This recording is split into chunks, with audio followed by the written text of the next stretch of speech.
Let us not weary of doing good, for in due season we will reap if we do not give up.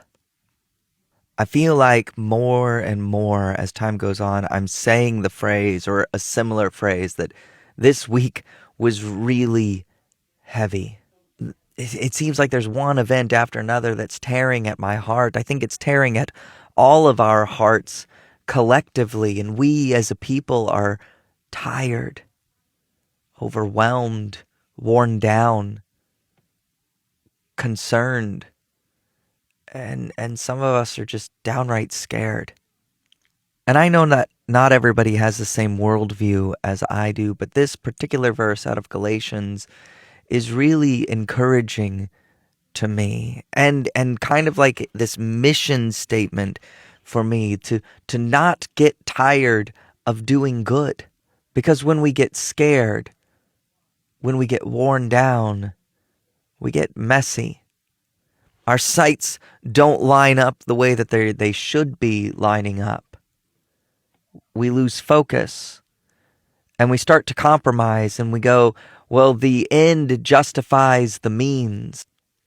Well, you see, I'm not as bad as they are. If that person was in control or if that person had their way, they did this to us first.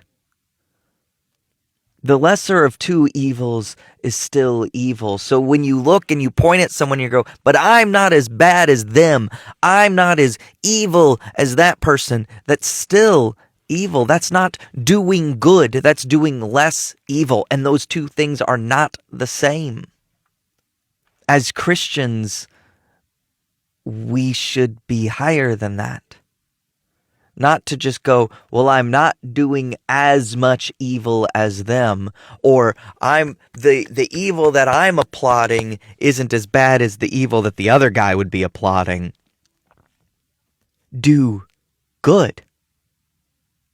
Are your thoughts pure and honorable and praiseworthy and true and right? Are your words? And are your actions? Are you doing good? Paul says in another book to not be anxious about anything, but to take our requests to God. I feel a lot of anxiety. And that's understandable. But the hope that I have, the peace that I'm able to find, is in the fact that this isn't the end. This isn't my home. This world isn't my home.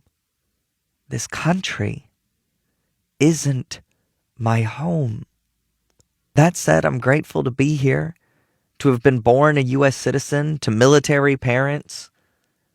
I'm happy to be a guy. I'm even grateful and happy about the color of my skin.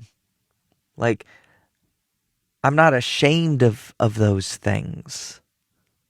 There's a lot of wonderful history and heritage that I can trace back that leads and culminates to me in this moment right here, right now.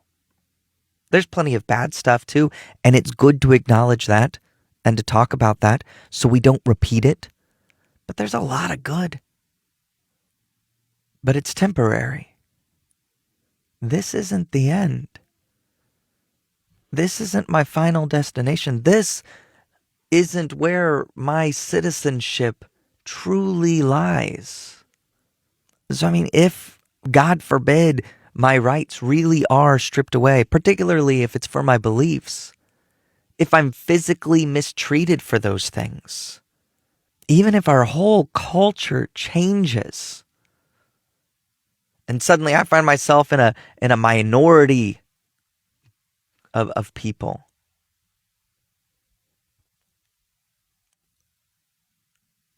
I'm not afraid. In fact, like the Bible tells us that wide is the way that leads to destruction and many who are on it, and narrow is the road that leads to life and few find it.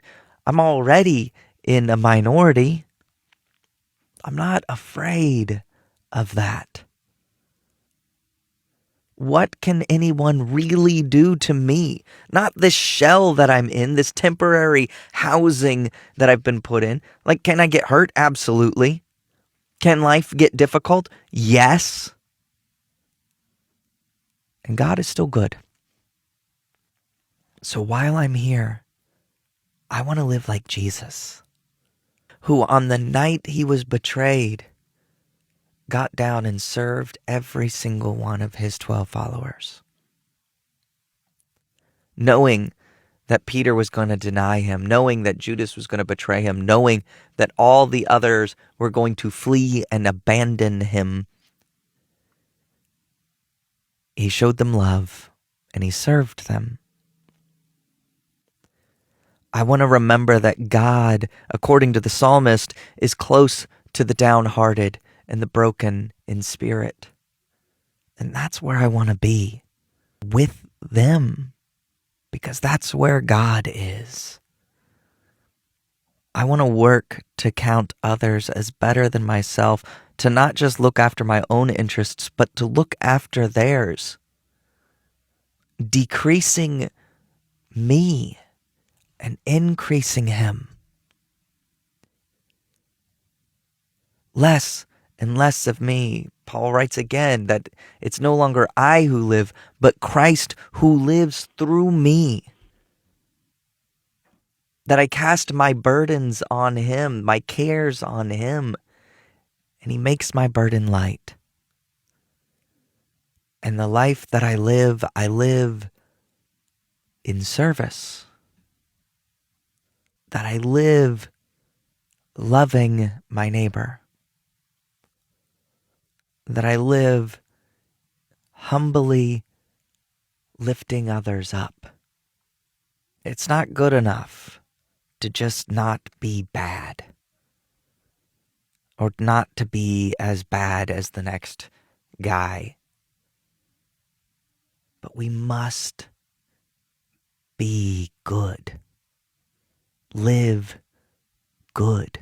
Do good. And don't get tired of it. Keep doing good.